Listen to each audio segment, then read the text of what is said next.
陸道のチャクラ。特別な遊具をもらい得意顔か。だがのう、どのようなチャクラであろうとも、チャクラとはわらは唯一のもの。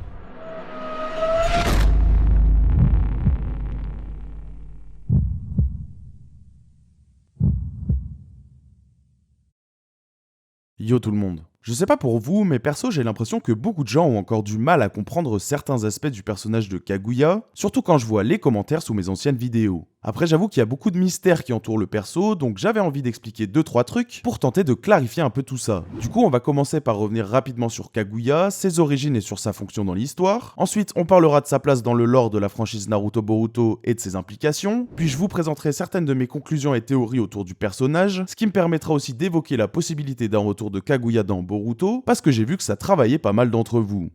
Bon visionnage.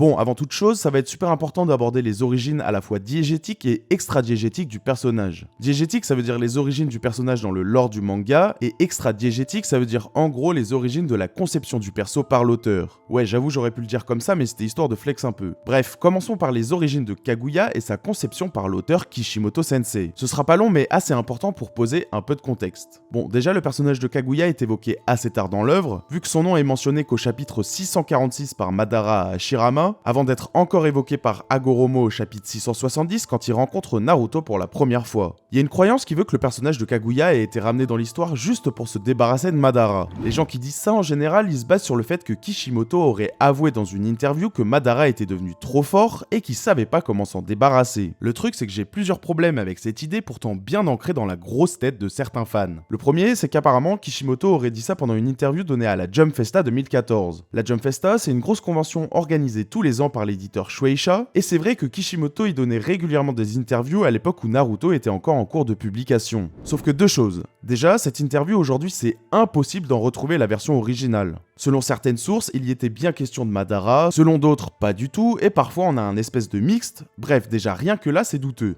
Les seules versions de l'interview où il est effectivement question de Madara, on les retrouve sur des forums bien sombres, donc bon. Et quand on sait que la plupart des interviews de Kishimoto pendant les Jump Festa sont retrouvables relativement facilement, et surtout dans des versions identiques, sur le site de l'éditeur américain Viz ou sur certains sites d'actu francophones par exemple, bah c'est encore plus chelou parce que là, comme par hasard, elle y est pas. Parce que moi je veux bien que Kishimoto ait dit ça, mais va falloir m'expliquer pourquoi d'une version à l'autre de cette interview, le contenu change totalement. Genre j'ai carrément trouvé une version où Kishimoto aurait affirmé que Yamato était mort et que Sasuke sera le prochain Hokage. Ensuite, même si on se dit que cette interview existe, elle aurait été donnée au moment de la convention, donc en décembre 2013, et le personnage de Kaguya a été introduit dans le lore du manga avant ça, puisque le tome 67 dans lequel on en fait la première fois mention a été publié plus tôt cette même année, et le chapitre 646 avait été prépublié dans le Shonen Jump encore bien avant ça. Donc vous voyez que dire que Kaguya a été introduite juste pour se débarrasser de Madara en se basant sur cette fameuse interview, c'est pas très convaincant.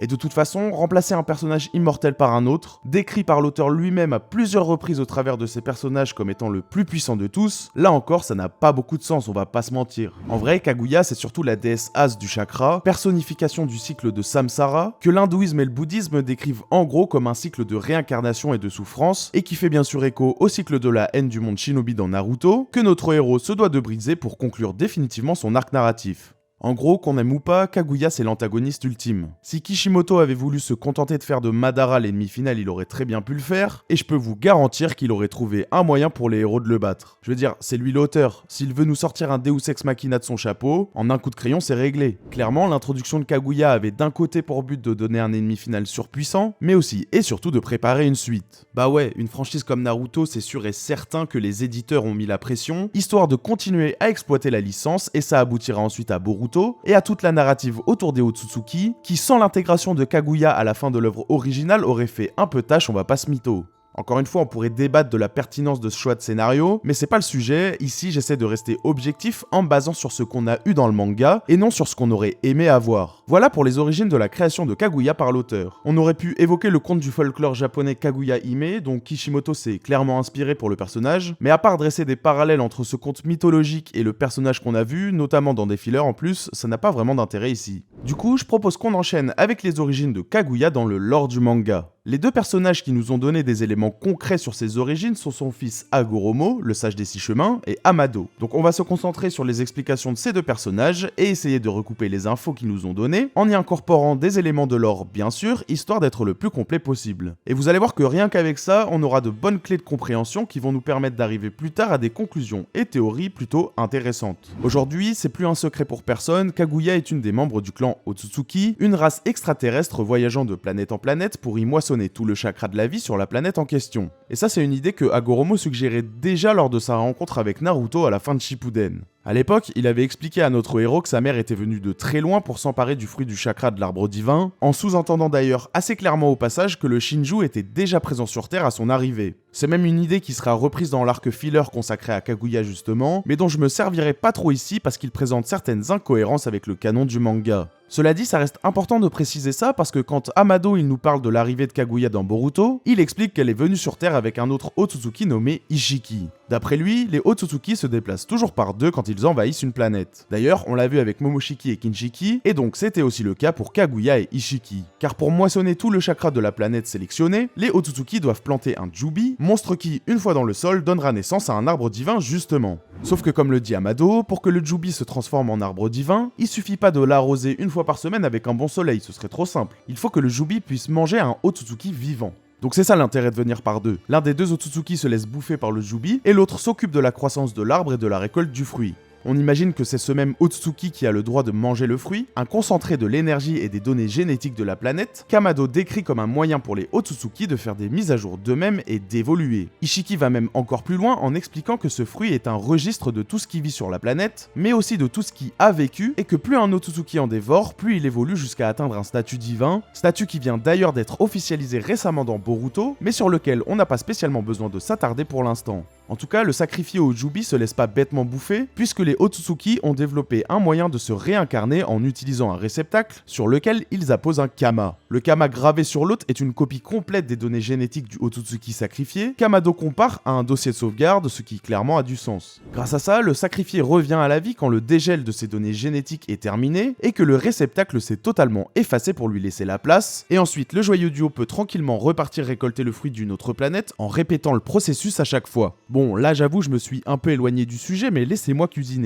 On l'a dit, d'après les informations qu'on a, Kaguya est arrivé sur Terre avec Ishiki. Ishiki était le Otsutsuki de rang supérieur et Kaguya de rang inférieur, comme expliqué par Amado et comme on peut le voir sur les gravures présentes dans la dimension où Ishiki gardait prisonnier un Jubi qu'il prévoyait d'utiliser pour replanter un arbre divin sur Terre. On apprend également d'Amado qu'étant l'Otsutsuki inférieur, Kaguya devait probablement être sacrifié au Jubi pour faire pousser l'arbre divin et Ishiki devait moissonner le fruit. Sauf que déjà là, on tombe sur une contradiction. Je l'ai déjà dit, mais Hagoromo explique à Naruto que Kaguya est arrivée sur Terre alors que l'arbre y était déjà planté et qu'elle s'est juste emparée du fruit. Bon, c'est pas insurmontable comme problème. On pourrait défendre que Hagoromo n'avait pas toutes les clés de compréhension et on peut se dire qu'Amado en sait plus et que ses explications sont donc plus solides. Sauf que déjà, rien n'indique que Hagoromo n'en savait pas plus sur les origines de sa mère que ce qu'il dit à Naruto. Le contraire est même suggéré quand Naruto lui demande d'où venait sa mère, ce à quoi Hagoromo répond que son lieu d'origine n'a pas trop d'importance dans le contexte, ce qui est vrai, à l'époque la priorité était de gérer Madara qui distribuait les fessées sur le champ de bataille de la 4ème Grande Guerre Ninja. D'ailleurs, avant ça, quand Naruto demande à Hagoromo s'il vient d'une autre planète, il lui répond en gros que oui, donc là encore ça va dans le sens d'un Hagoromo conscient de ses origines extraterrestres. Et certes, le Rikudo n'était pas au courant de plein de trucs concernant sa mère, comme le fait qu'elle ait fusionné avec l'arbre divin pour reformer Jubi, mais ça n'empêche pas qu'il ait pu avoir un certain niveau de connaissance sur les origines de Kaguya. Et pour soutenir cette idée que les infos données par Hagoromo sont pas forcément moins fiables que celles d'Amado, il faut quand même rappeler que lorsqu'Amado explique à Shikamaru et aux autres que Kaguya devait être sacrifié au Jubi, il insiste bien sur le fait qu'il théorise. Surtout qu'en plus, ça contredit un peu ce qu'il expliquait juste avant en disant que Kaguya et Ishiki ont planté l'arbre divin en arrivant sur Terre. Or, si aucun des deux ne s'est laissé bouffer par le Jubi, c'est soit qu'un autre Otsutsuki a été sacrifié, soit que, comme j'ai dit, l'arbre divin était déjà là. D'ailleurs, Amado y revient un peu sur son affirmation plus tard quand il parle juste avec Shikamaru et les autres, pendant que Naruto, Sasuke et Boruto affrontent Ishiki. Donc on voit bien que cette histoire de premier arbre divin planté par Ishiki et Kaguya est de moins en moins crédible. Sinon, on peut aussi se dire que Kaguya a été sacrifiée après avoir implanté un kama dans un réceptacle, et donc elle a eu le temps de ressusciter pour s'emparer du fruit avant Ishiki, ce qui pourrait potentiellement expliquer comment elle a pu recréer un Jubi en fusionnant avec l'arbre divin. Étant l'Otsutsuki sacrifié au Jubi pour former l'arbre divin, en refusionnant avec l'arbre, ça aurait recréé un Jubi. Enfin, maintenant que je le dis à voix haute, je suis même pas sûr que ça fasse vraiment sens, mais bon, pourquoi pas. Bref, pour l'instant, poursuivons avec les explications d'Amado. D'après lui, Kaguya a trahi Ishiki pour une raison inconnue, avant de s'emparer du fruit en le laissant pour mort. Amado explique ensuite que Kaguya a trahi Ishiki soit parce qu'elle voulait s'emparer du fruit pour elle-même, potentiellement pour sortir de sa condition d'Otsutsuki de caste inférieure en quelque sorte, soit pour régler des embrouilles antérieures qu'elle aurait eues avec ce goat d'Ishiki, voire avec un ou plusieurs autres Otsutsuki. Et en vrai, toutes ces hypothèses sont aussi valables l'une que l'autre à ce stade, et on pourrait même imaginer que Kaguya se soit attachée à la Terre et à ses habitants, et qu'elle ait donc empêché Ishiki de s'emparer du fruit de la Terre pour les protéger. D'ailleurs, c'est peut-être même un mélange de toutes ces raisons. Le truc, c'est que cette explication, elle comporte encore une incohérence. Parce que toujours d'après Amado, une fois que l'arbre a moissonné tout le chakra de la planète et de ses habitants pour générer un fruit, bah en gros tout le monde meurt. Bon, je pense qu'à ce stade, vous avez tous relevé l'incohérence vu qu'elle saute aux yeux, mais si un premier fruit a été généré par l'arbre divin de la Terre puis a été mangé par Kaguya, comment expliquer que l'humanité ait survécu? La logique voudrait qu'en créant un fruit, l'arbre divin ait complètement stérilisé la planète et tué tous ses habitants, non? Alors, le premier raisonnement logique qu'on peut avoir en se basant sur les éléments qu'on a pour l'instant, c'est de se dire que Kaguya a réussi à épargner une partie de la population et des ressources de la planète, qui se serait ensuite régénérée et aurait permis à l'humanité de se repeupler. Ou sinon, on peut aussi se dire que la moisson ne tue pas totalement tout le monde et elle laisse quelques survivants, mais même là ce serait chelou parce que du coup, comment la planète aurait pu redevenir fertile? Et en plus, clairement, la menace ici c'est l'extinction de l'espèce, c'est l'un des gros enjeux du manga. Bref, pour en revenir à Kaguya, je vous vois venir ceux qui vont me parler de l'arc filler de l'anime, où on la voit utiliser le Mugen Tsukuyomi et libérer certains des prisonniers de l'arbre divin, sauf qu'encore une fois, j'insiste sur le fait que cet arc est filler et il est bourré d'incohérences, notamment concernant l'absence d'Ishiki, le combat Jubi plus Kaguya versus Hagoromo et Amura, alors que dans le manga, le 4ème databook et même dans The Last, on nous dit texto que Hagoromo et son frère ont entre guillemets juste affronté Jubi. Il y a même Zetsu qui nous dit noir sur blanc que les deux frères ne savaient pas qu'en affrontant Jubi, ils affrontaient en réalité leur mère fusionnée avec l'arbre divin. Bref, cet arc a de toute façon été retcon par les événements de Boruto et c'est pas plus mal. Du coup, cette idée du Mugen Tsukuyomi pour justifier que l'humanité a survécu à la moisson de l'arbre divin, je vais prendre quelques minutes pour vous expliquer pourquoi ça n'aurait aucun sens. En fait, le premier problème, c'est que le Tsukuyomi infini, c'est un jutsu lancé par un possesseur du Rin et Sharingan pour faire prisonnier les êtres vivants d'une planète dans l'arbre divin pour ensuite aspirer leur chakra avec une technique dérivée, la naissance divine d'un monde d'arbres. Donc on l'a dit, pour lancer le Mugen Tsukuyomi, il faut déjà avoir un Rin et Sharingan, dojutsu que Kaguya a justement obtenu en mangeant le fruit du chakra. Et ça c'est pas moi qui l'invente, c'est le 4ème databook qui le précise à plusieurs reprises. Bon, le cas de Madara est un peu à part puisqu'il a réussi à l'éveiller en recréant le chakra de Kaguya grâce à l'absorption de Jubi et de l'arbre divin, de la même manière qu'il avait réussi à éveiller le Rinnegan en recréant le chakra d'Hagoromo, en mixant son propre chakra de Uchiwa, réincarnation d'Indra, à celui d'Hashirama Senju, réincarnation d'Ashura. Et c'est d'ailleurs de ça que Hagoromo parle lorsqu'il dit à Naruto que Madara tente de reproduire la puissance de Kaguya, vu que pour rappel, à ce moment-là, Madara n'a pas encore absorbé l'arbre divin, qu'Obito avait déployé sur le champ de bataille juste avant.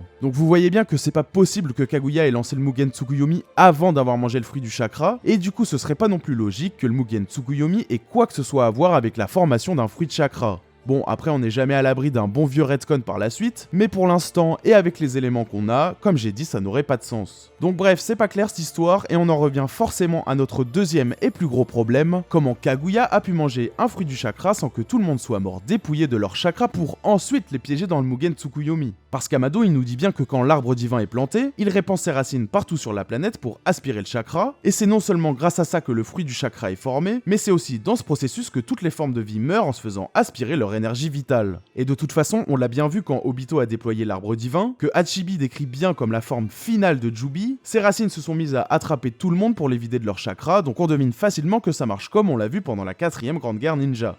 Il faut quand même noter qu'on sait de sources sûres que Kaguya a déjà lancé un Mugen Tsukuyomi, vu que Zetsu Noir nous explique que c'est comme ça que les premiers Zetsu blancs sont nés. Ils étaient les premières victimes du Tsukuyomi infini que Kaguya a préservé pour lever une armée. On apprendra plus tard qu'elle préparait cette armée pour les envoyer au charbon contre les membres de son clan qui viendront tôt ou tard pour les représailles. Donc voilà, on a la preuve ultime que le Tsukuyomi infini a été lancé après que Kaguya ait mangé le fruit du chakra. Mais bon, du coup, on est dans la boucle et on en revient au même problème, comment les humains ont survécu à la moisson de l'arbre divin pour ensuite devenir les sujets de Kaguya, vu que c'est comme ça que Zetsu les décrit, avant d'être fait prisonnier dans le Mugen Tsukuyomi pour à terme devenir une armée de Zetsu blancs. Si on s'en tient aux explications d'Amado, quelle que soit notre interprétation, on en arrive forcément à une incohérence. Et ça c'était super important que je vous l'explique bien pour qu'on puisse enfin rentrer dans le gros de la théorie. Bon, je sais, je me répète, mais c'est super important, donc on va récapituler. En gros, il y a deux problèmes majeurs avec les éléments de lore concernant Kaguya et son fruit du chakra. Le premier, comment a-t-elle pu obtenir le fruit du chakra de l'arbre divin s'il n'y avait pas d'Otsuki à sacrifier au Jubi? Le deuxième, comment elle a pu consommer un fruit tout en préservant la vie sur la planète sur laquelle le fruit en question a poussé, alors qu'en principe, le processus de création du fruit provoque la mort de la planète où il pousse. D'après moi, le meilleur moyen de démêler un peu tout ça, c'est de voir point par point ce qu'on peut affirmer comme étant vrai dans les explications d'Amado. On l'a dit, concernant les Otsuki qui voyagent en duo, c'est good parce que c'est confirmé avec Momoshiki et Kinshiki, mais aussi sur les gravures de la dimension d'Ishiki. Concernant le sacrifice d'un Otsutsuki au Jubi et au mécanisme du Kama, on sait aussi que c'est vrai puisque c'était littéralement le plan d'Ishiki, et ça c'est lui-même qui le confirme à plusieurs reprises. Pareil, l'arbre divin qui déploie ses racines pour aspirer toute l'énergie vitale de la planète, en principe c'est good aussi, on l'a vu pendant la 4ème grande guerre ninja, et Hachibi confirme que c'est la vraie forme de Jubi. Donc ça nous laisse avec une seule explication d'Amado sur laquelle on n'a aucun moyen d'être sûr qu'il dit la vérité, le fait que ce soit Kaguya et Ishiki qui aient planté le premier Shinju. Bah oui, je vous l'ai déjà dit, donc vous me voyez venir. On a même le contraire qui est suggéré. Amado, il admet lui-même qu'il théorise quand il parle de ça, et je vais être très franc avec vous, la seule façon de donner une explication logique à notre premier problème d'Otsuki sacrifié, c'est tout simplement de se dire qu'il y avait déjà un arbre divin planté quand Kaguya et Ishiki ont débarqué. Bon, j'ai vu des gens dire que Kaguya avait peut-être donné la moitié du corps d'Ishiki au Jubi, mais les gars, Amado insiste sur le fait que le Otsutsuki sacrifié doit être vivant, et de toute façon, c'est l'un des gros enjeux de l'arc Kara dans Boruto, donc ça n'aurait aucun sens. Bref, se dire qu'il y avait déjà un arbre divin quand Kaguya et Ishiki sont arrivés sur Terre, voire même mieux, qu'il y avait déjà un fruit du chakra qui avait poussé, c'est super cohérent avec les explications de Hagoromo et de Madara, et en plus ça contredit pas forcément toutes celles d'Amado comme on vient de le voir. Le manga et le databook insistent vraiment sur le fait que l'arbre divin était déjà présent sur Terre depuis longtemps avant que Kaguya débarque. Ça expliquerait aussi pourquoi Ishiki avait un Jubi en réserve, tout simplement parce qu'il en avait pas eu besoin en arrivant sur Terre vu qu'un arbre était déjà planté. Donc si on part de ce principe et qu'on recoupe tout ce qu'on a dit plus tôt, on aurait la chronologie suivante. Après avoir trahi Ishiki et mangé le fruit du chakra, Kaguya a assujetti tous les peuples de la Terre, mettant par la même occasion fin aux guerres et devenant une déesse à leurs yeux grâce à ses pouvoirs surpuissants. Elle a ensuite lancé le Mugen Tsukuyomi pour lever une armée de Zetsu blancs, histoire d'avoir de la poudre à canon à envoyer à Momoshiki et Kinshiki, comme on l'apprend dans Naruto Gaiden et au début de Boruto. C'est seulement après ça qu'elle a eu deux fils, donc Hagoromo et Amura. Hagoromo précise bien qu'elle a eu ses enfants après avoir mangé le fruit du chakra, et vu que Kaguya est immortel, ça peut très bien être des siècles plus tard. Bref, après avoir eu ses deux enfants, elle s'est rendue compte qu'ils avaient hérité d'un puissant chakra. D'abord tiraillée entre l'amour pour ses fils et sa volonté de récupérer tout le chakra pour elle-même, elle finira par fusionner avec l'arbre divin pour recréer un Jubi et s'en prendre à ses fils, mais elle sera finalement scellée dans le Rikudo Shibaku Tensei qui formera ensuite la lune. Et tout ça, on sait de façon à peu près sûre que c'est arrivé, et c'est tout de suite beaucoup plus cohérent quand on se dit que l'arbre divin avait déjà fait son taf à l'arrivée de Kaguya sur Terre. Bon, cela dit, si vous avez bien suivi, ça règle toujours pas notre deuxième problème, celui de la survie de l'humanité à la moisson de l'arbre divin. Parce qu'en vrai, peu importe la chronologie des événements, il faut absolument le justifier pour qu'il y ait vraiment plus d'incohérence. Et pour faire ça, j'aimerais vous présenter une théorie sur l'origine du premier arbre divin qui aurait donné le fruit du chakra que Kaguya a mangé. Et je préviens tout de suite, cette théorie est pas de moi, mais j'ai fait mes recherches de mon côté et j'ai un peu réarrangé le bail. Et je dois avouer que ça a donné une théorie plutôt solide. Du coup, attention, spoiler pour le manga Boruto, donc si vous êtes anime only ou pas à jour dans les scans, passez à ce timecode. Le plus probable pour expliquer la présence d'un arbre divin sur Terre à l'arrivée de Kaguya et Ishiki serait de se dire que la Terre était à l'origine le lit de semence de Shibai Otsutsuki, le dieu tout récemment introduit dans le manga, qui aurait tellement évolué qu'il aurait carrément transcendé son existence physique. Shibai aurait sacrifié son binôme Otsutsuki à un Jubi avant de récolter son fruit du chakra, donc là normal, mais là où c'est intéressant c'est qu'il aurait potentiellement pu répéter l'opération plusieurs fois en permettant à l'humanité de survivre à chaque fois via son Shinjutsu, pourquoi pas même celui d'omnipotence, une technique justement révélée tout récemment au chapitre 79 de Boruto. Cette idée, vous allez voir qu'elle est cohérente à plusieurs niveaux. Déjà, Amado nous explique que la qualité d'un fruit dépend surtout de la puissance du Otsutsuki sacrifié. C'est la seule donnée dont il parle, même si on imagine que sa qualité dépend aussi de la quantité d'énergie vitale et des données génétiques présentes sur la planète d'origine, comme c'est d'ailleurs suggéré par Momoshiki dans le roman 3 de Boruto. Or, dans la dimension d'Ishiki, où on aperçoit les gravures des duos Otsutsuki, on peut apercevoir que l'un de ces deux duos a été effacé. Pareil, dans la dimension où Jigen affronte Kashin Koji, on aperçoit 6 sièges, ce qui tease là encore l'existence d'un autre duo Otsutsuki. On peut donc facilement imaginer qu'il s'agisse de Shibai, qui a quitté le monde physique comme on l'a dit, et de son binôme, qui aurait été sacrifié à un Jubi pour créer le premier arbre divin sur Terre, et que Shibai aurait d'une façon ou d'une autre empêché de se réincarner avec un Kama. Et je rappelle que Shibai c'est un mec tellement cheaté qu'il avait accès à tout plein de Shinjutsu ultra broken. Il avait celui d'Eida, de Daemon, et il avait même le Jogan, donc c'est pas déconnant d'imaginer que son binôme était bien costaud aussi, et que donc le sacrifier à un Jubi aurait donné un arbre divin de qualité, et forcément donc un très bon fruit, ou je devrais dire plusieurs très bons fruits dans le cadre de cette théorie.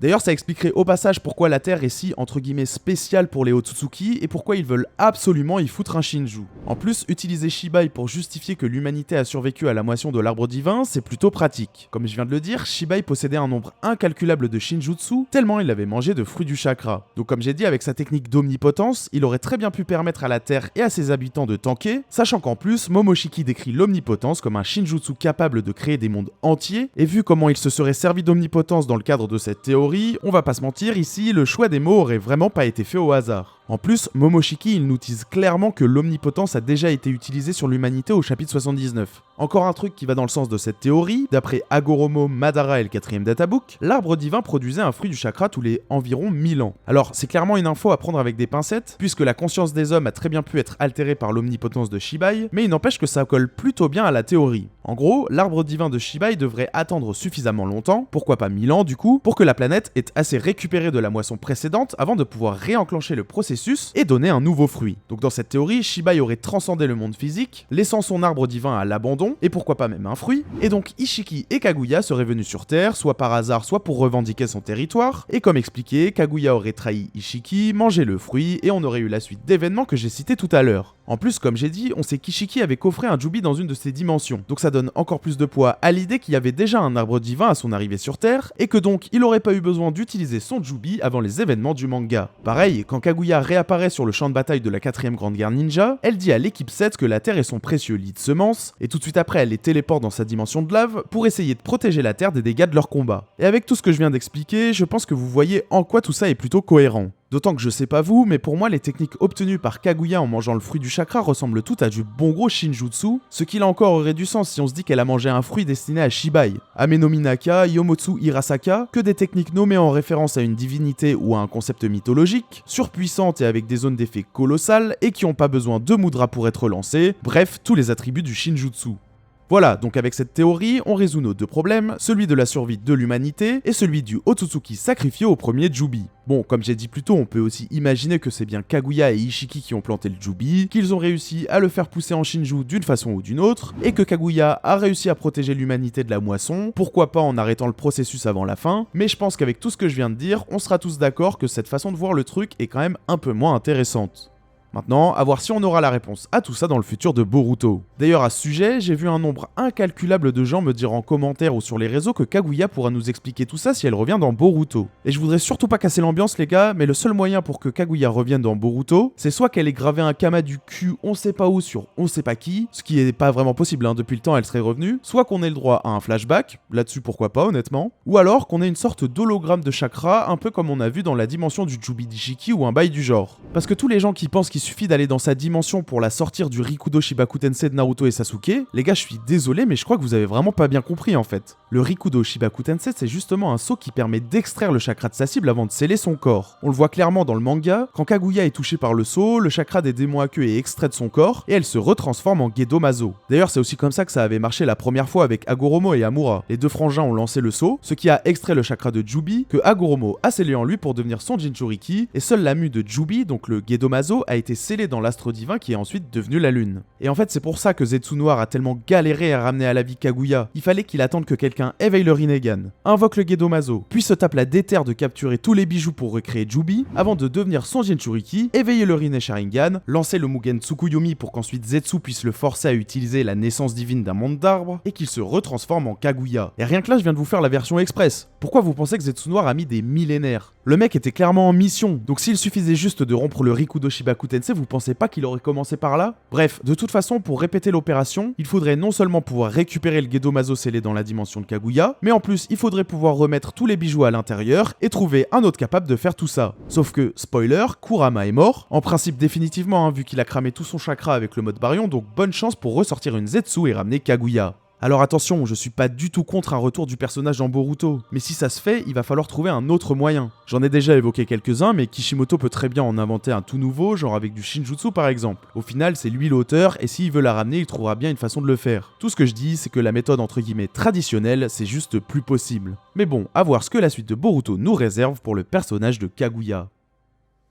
Merci à tous d'avoir regardé cette vidéo théorie les potos, j'espère qu'elle vous a plu. Si c'est le cas, dites-le moi en commentaire, sans oublier le petit like, le partage, tout ça, vous le savez, c'est le meilleur moyen de me soutenir. J'en profite aussi pour tous vous remercier, on a passé la barre des 20K Shinobi sur la chaîne, donc vraiment merci à chacun d'entre vous les potos, le village s'agrandit. Je vous le dis souvent, mais vraiment si vous voulez parler avec moi, rejoignez mon Discord, j'y suis super actif, je vous mets le lien en description. Vous pouvez aussi me follow sur Twitter, même si je suis aussi actif que Kakashi dans Boruto, mais bon, au moins je réponds à la plupart de mes DM là-bas. Sur ce les potes, il me reste plus qu'à vous souhaiter une super journée ou soirée, et à vous dire à plus sur Contre-Culture. Peace.